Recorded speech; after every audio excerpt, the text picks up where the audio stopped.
ബ്രിട്ടന്റെ F-35 യുദ്ധവിമാനം തിരുവനന്തപുരത്ത് അടിയന്തര ലാൻഡിംഗ് നടത്തിയപ്പോൾ മുതൽ നയതന്ത്ര തലത്തിൽ വലിയ ചർച്ചയാണ്. ലാൻഡിംഗിന് ശേഷം മടങ്ങാനാകാത്തത് അന്താരാഷ്ട്ര തലത്തിൽ അതിലും ഗൗരവതരമായ ചർച്ചകളിലേക്ക് കടന്നിരിക്കുന്നു.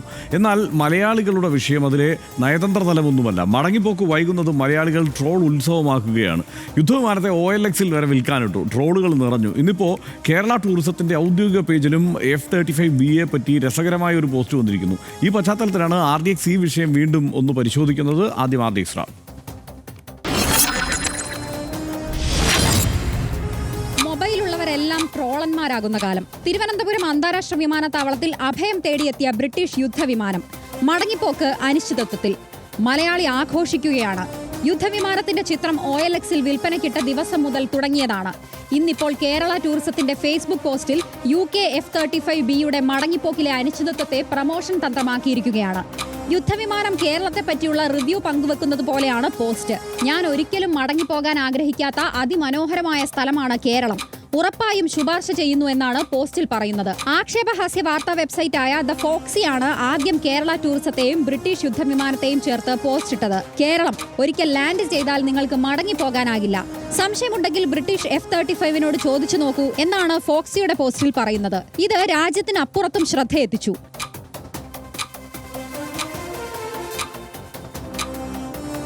RDX rap news Malayalam.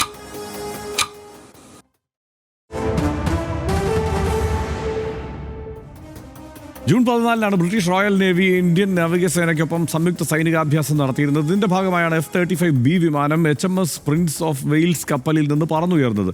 ഇന്ധനക്കുറവും പ്രതികൂല കാലാവസ്ഥയെയും തുടർന്ന് വിമാനവാഹിനി കപ്പലിലേക്ക് തിരിച്ചു പോകാനായില്ല.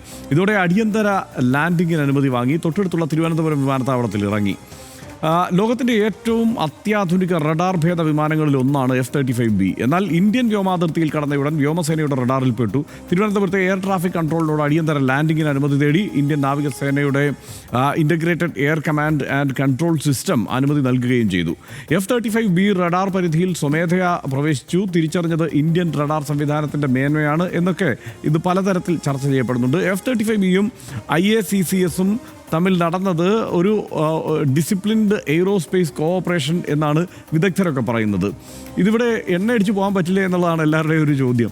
ഇന്ധനം നിറച്ച ശേഷം യുദ്ധവിമാനം തിരികെ കപ്പലിലേക്ക് മടങ്ങും എന്നാണ് പൊതുവെ എല്ലാവരും കണക്ക് കൂട്ടിയത്. പക്ഷേ ഹൈഡ്രോളിക് തകരാറുകൾ കണ്ടതോടെ ഉടൻ പോകാം എന്നുള്ള പ്രതീക്ഷ നിലച്ചു. ഹാങ്ങറിലേക്ക് പക്ഷേ മാറ്റിയില്ല. വിമാനം ലാൻഡ് ചെയ്ത ശേഷം എയർപോർട്ടിനുള്ളിൽ ഡൊമസ്റ്റിക് ബേയിൽ തന്നെ തുടരുകയാണ്. ഹാങ്ങറിലേക്ക് മാറ്റാൻ ഇന്ത്യ അനുവദിച്ചെങ്കിലും ബ്രിട്ടൻ പക്ഷേ അതിന് തയ്യാറായില്ല. ബ്രിട്ടൻ്റെ ആശങ്കയെ അതുപോലെ തന്നെ അമേരിക്കയുടെ ഒക്കെ ഒരു പ്രധാനപ്പെട്ട ആശങ്ക F-35B എന്ന ഈ അമേരിക്കൻ യുദ്ധവിമാനം ഉണ്ടല്ലോ, ഇത് 37 എണ്ണമാണ് ബ്രിട്ടൻ വാങ്ങിയിട്ടുള്ളത്. ലോകത്തെ ഏറ്റവും മികച്ച സാങ്കേതിക വിദ്യ ഈ F-35 സീരീസുകൾക്കുണ്ട് എന്നാണ് അവർ അവകാശപ്പെടുന്നത്. തിരുവനന്തപുരത്തെ ഹാങ്ങറിലേക്ക് മാറ്റിയാൽ വിമാനത്തിൻ്റെ സംരക്ഷിത സാങ്കേതിക വിദ്യ ചോരുമോ എന്നുള്ളതാണ് ഇവരുടെ ഭയം.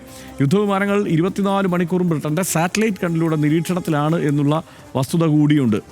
വിമാനം അടിയന്തര ലാൻഡിംഗ് നടത്തിയത് മുതൽ പൈലറ്റ് വിമാനത്തിനടുത്ത് കസേരയിട്ടൊക്കെ ഇരുന്നു. സാങ്കേതിക പ്രശ്നം മനസ്സിലായതോടെ വിമാനത്തിൽ നിന്ന് പതുക്കെ പൈലറ്റുമാർ മടങ്ങി. ഇത് ഇനിയിപ്പോൾ കേരളത്തിൽ സ്ഥിരമായി കൂടുമോ എന്നുള്ള മട്ടിലുള്ള ചർച്ചയൊക്കെ തുടരുന്നുണ്ട്. വിമാനം നന്നാക്കുന്നതിനുള്ള സാങ്കേതികവിദ്യ ഇന്ത്യയിൽ തന്നെ ലഭ്യമല്ല. ബ്രിട്ടനിൽ നിന്നോ അമേരിക്കയിൽ നിന്നോ സാങ്കേതിക വിദഗ്ധർ തിരുവനന്തപുരത്ത് എത്തും. ഹൈഡ്രോളിക് തകരാർ പരിഹരിക്കുന്നതിനുള്ള ഉപകരണങ്ങളും തിരുവനന്തപുരത്ത് എത്തിക്കും. അതുവരെ വിമാനത്തിന് പ്രത്യേക സുരക്ഷാ CISF ഏർപ്പെടുത്തിയിട്ടുണ്ട്.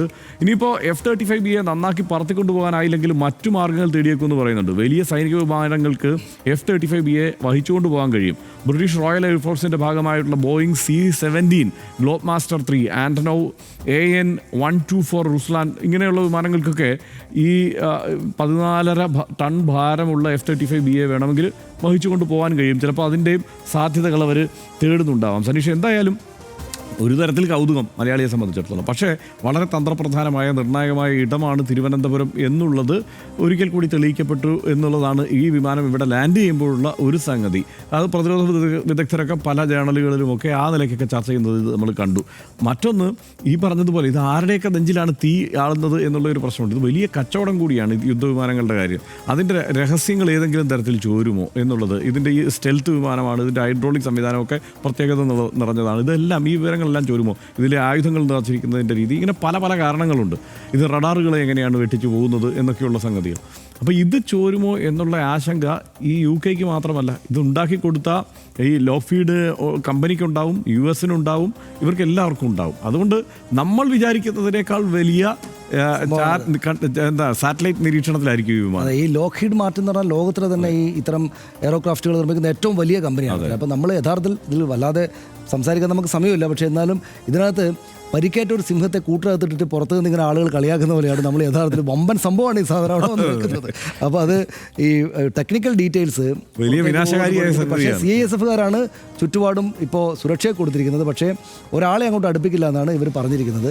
ഏതായാലും കുറച്ച് നമ്മൾ നേരത്തെ ദലൈലാമയുടെ വിഷയം പറഞ്ഞതുപോലെ അടുത്ത ദിവസങ്ങളിൽ നന്നായിട്ട് ശ്രദ്ധിക്കാനുള്ളൊരു വാർത്തയാണ് ഇതെന്ന് മാത്രം പറഞ്ഞ് നമുക്ക് തൽക്കാലം നിർത്താം. ബ്രിട്ടനും ഇന്ത്യക്കും അമേരിക്കയ്ക്കും എല്ലാം നയതന്ത്ര പ്രതിരോധ പ്രാധാന്യമുള്ള ഒരു വിഷയമാണ് നമ്മൾ ഈ പറഞ്ഞു പോയത്. അത് വിദഗ്ധർ വേണ്ട വിധം കൂടിയാലോചന നടത്തി എങ്ങനെയെങ്കിലുമൊക്കെ പരിഹരിക്കട്ടെ. പക്ഷേ മലയാളി ട്രോളന്മാർ സാമൂഹിക മാധ്യമങ്ങളിൽ ചോദിക്കുകയാണ്, മറ്റേത് സംസ്ഥാനത്തിനുണ്ട് സ്വന്തമായി ഒരു യുദ്ധവിമാനമെന്ന്.